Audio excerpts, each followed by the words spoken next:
La operación Marquetalia es uno de los genocidios más escandalosos de la historia de Colombia y da mucha risa cuando estos militares dicen que la gloriosa operación Marquetalia, el magnífico Plan Lazo, la guerra contra el comunismo. Entonces, definitivamente, este proceso de memoria histórica es una pelea, porque ellos dicen, esta es la historia verdadera, pero realmente no es la historia verdadera, es la historia contada por la extrema derecha militar colombiana. Y ellos se creen los buenos y creen que los guerrilleros son los malos, cuando ellos solamente son los legales. Y lamentablemente el ejército nacional ha sido envilecido, porque al menos hubo épocas en las que el ejército no mataba población civil, o si mataba población civil eran casos muy aislados, pero con el tema de la retoma al Palacio de Justicia, que mataron unos magistrados,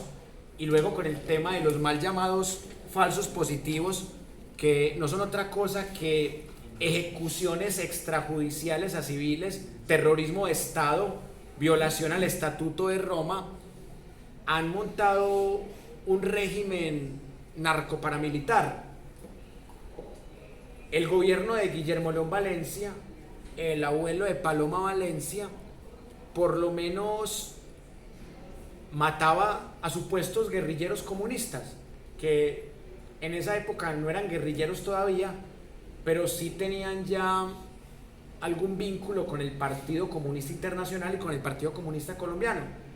Pero el tema de los falsos positivos es de lo más aberrante que hemos tenido, porque fue matar al primer personaje que se les apareciera en el camino, solo para cumplirle a un gobierno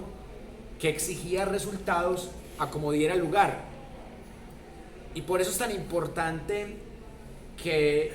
en el espacio de pensar la historia miremos todas las versiones que hay. Esta es la versión de la extrema derecha, y también hay que escuchar la versión de la extrema izquierda, porque a partir de ahí podemos hacer un pensamiento crítico y entender cuáles han sido las dinámicas del conflicto armado colombiano. Y precisamente ahora, antes de llegar a la parte final de la clase de hoy, voy a mostrarles la visión de la extrema izquierda, y van a ver ustedes que cada una de las partes se cree la buena, pero en el conflicto armado colombiano no hay buenos y malos a secas. Cada uno se considera como el bueno y tilda al otro como el malo. La diferencia es que estos son legales, esa es la única diferencia, pero para efectos de terrorismo los que más han matado son los paramilitares, y los paramilitares han sido patrocinados por los legales, por hacendados, por politiqueros, por grandes empresarios. Es muy importante que la gente le ponga cuidado a todo lo que dijo el ex narcoparamilitar Salvatore Mancuso, de cómo lo financiaba Fedegan, Postobón de la organización Ardila Lule, de cómo Pacho Santos del diario El Tiempo, de la oligarquía bogotana santista, también los patrocinaba, de cómo los patrocinaba la oligarquía paisa de Pedro Juan Moreno,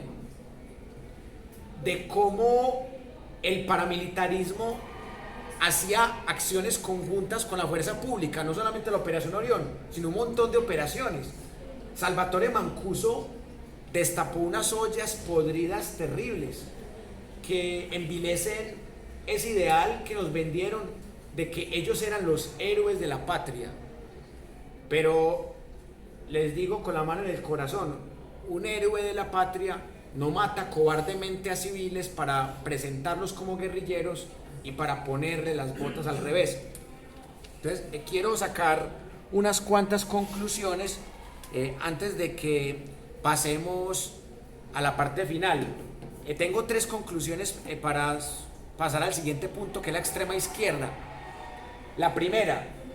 la historia la cuentan los ganadores. En este caso, ellos son ganadores de la historia, porque ellos son los legales y ellos cuentan la historia a su favor. Segunda conclusión, en el gobierno de Belisario Betancur nos quitaron la posibilidad de aprender historia y la materia de historia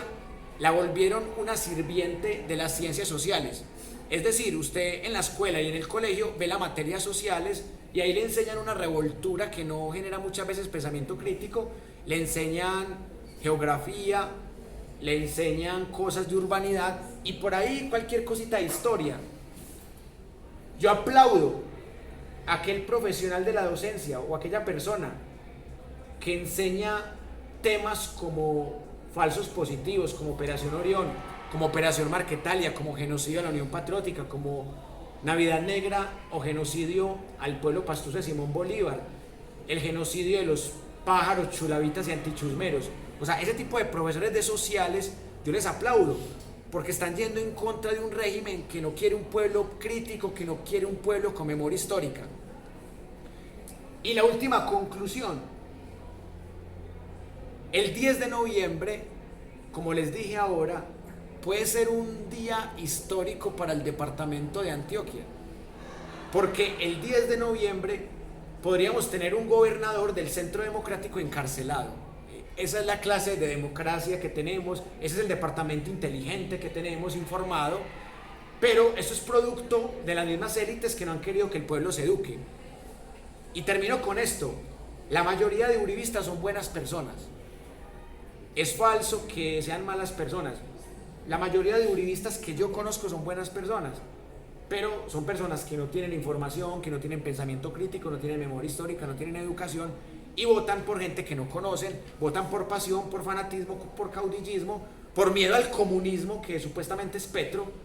empezando porque un comunista expropia y Petro no expropia a Fedegan, les compró tierras y les alquiló a campesinos para que los alimentos redujeran sus precios. Pero según el uribista promedio o el colombiano promedio, que podemos decir que la mayoría del colombiano promedio cree que estamos en un régimen comunista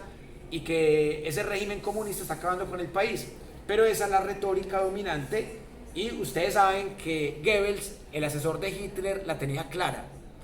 Una mentira